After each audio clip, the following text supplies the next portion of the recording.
এখানে দেখো সেন্টেন্সগুলো দেখো, ওরা বেছে বেছে 5 জনকে নিয়েছিল, বেছে বেছে। আমরা বেছে বেছে 4টে ডিশ নিয়েছি, আমি বেছে বেছে 3টে বই নিলাম, ছাত্ররা বেছে বেছে 3টে সাবজেক্ট নিতে পারে। এই যে বেছে বেছে কথাটা এখানে ইউজ হয়েছে, ঠিক আছে? তো এই অংশটাকে ইংলিশে কিভাবে বলবে সেটাই এই ভিডিও থেকে জানবে। এখানে সেন্টেন্সগুলোর মধ্যে কিছুই নেই, এটা সিম্পল পাস্ট, এটা প্রেজেন্ট পারফেক্ট, এটা সিম্পল পাস্ট, এটা মডাল ভার্ব ইউজ করে বলা হচ্ছে প্রেজেন্ট ফিউচার দুটো সেন্সে। তাহলে সেন্টেন্সগুলোকে বলতে গেলে তোমাদের কি করতে হবে? তোমাদের এই বেছে বেছের জন্য যে ইংলিশটা দরকার সেইটাকে সঠিকভাবে ইউজ করতে হবে। সেটা কি? সেটা একটা ইডিয়ম। ইডিয়মটা কি? ইডিয়মটা হলো পিক, পিক অ্যান্ড চুজ। এই ইডিয়মটা ইউজ করতে হবে, পিক অ্যান্ড চুজ। এটা এক ধরনের বাইনোমিয়ালও, মানে দ্বিপদ, দুটো পদ আছে, পিক একটা চুজ একটা, সেই কারণে এটাকে ইংলিশে বাইনোমিয়াল বলা হচ্ছে এবং এটাকে তোমরা ইডিয়ম হিসেবেই মনে রাখো, ঠিক আছে? এটা একটা ইডিয়ম। তাহলে পিক অ্যান্ড চুজ এর বাংলা মানেই হচ্ছে বেছে বেছে নেয়া। পিক অ্যান্ড চুজ মানেই হচ্ছে বেছে বেছে নেয়া, বোঝা গেল? এবারে বেছে বেছে নেয়াটাকে তুমি এবারে যে কোনো টেন্সের উপর ভাবো, তাহলেই হয়ে যাবে। তার মানে পিক ভার্ব, চুজ ও ভার্ব, এই দুটো ভার্বকে তোমরা টেন্স ওয়াইজ চেঞ্জ করবে, তাহলেই হবে পিক অ্যান্ড চুজ। তাহলে ওরা বেছে বেছে 5 জনকে নিয়েছিল, এটা সিম্পল পাস্ট আছে, তার মানে দে, ওরা দে। এইবারে বেছে বেছে নেওয়া কি বলেছি? Pick and choose. তাহলে যেহেতু সিম্পল পাস্ট তাহলে পিকড হবে, they picked, they picked, they picked and,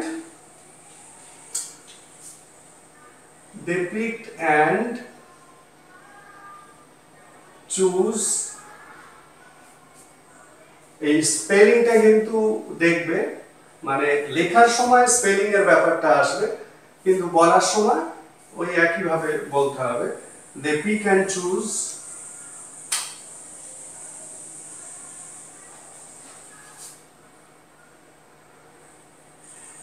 5 persons, persons, boys, যা খুশি তোমরা ভাবতে পারো। তাহলে they picked and chose 5 persons, ওরা বেছে বেছে 5 জনকে নিয়েছিল, they picked and chose 5 persons। আমরা বেছে বেছে 4টে ডিশ নিয়েছি, এটা প্রেজেন্ট পারফেক্টে, তাহলে we have picked and chosen 4 dishes, ঠিক আছে? we have picked and chosen 4 dishes।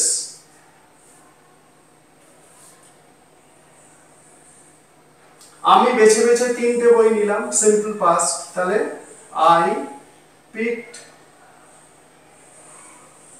and choose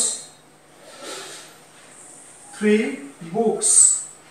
কোথা থেকে সেটা এখানে বলে দেওয়া নেই, সেটা আলমারি হতে পারে, লাইব্রেরি হতে পারে। I picked and chose 3 books।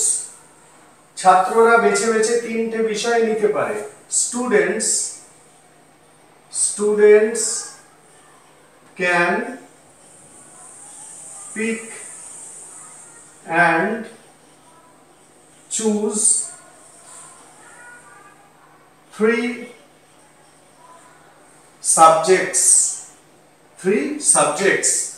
3টে বিষয়।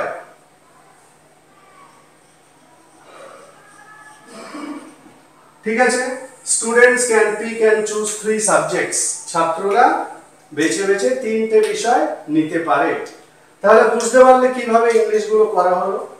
এক্ষেত্রে বেছে বেছে এই অংশটাই হচ্ছে আসলে জানার বিষয়, সেটাকে ইংলিশে কি বলবে? Pick and choose. বেছে বেছে নেওয়া মানে পিক অ্যান্ড চুজ, এই ইডিয়মটা ইউজ করতে হবে। যেহেতু দুটোই ভাগ, মানে পিক ও ভাগ চুজ ও ভাগ, তাহলে tense wise pick and choose change হবে, পরিবর্তন হবে। তাহলে এখন থেকে এই ধরনের বাক্যগুলোকে এই ইডিয়মটা ইউজ করে ইংলিশে বলবে।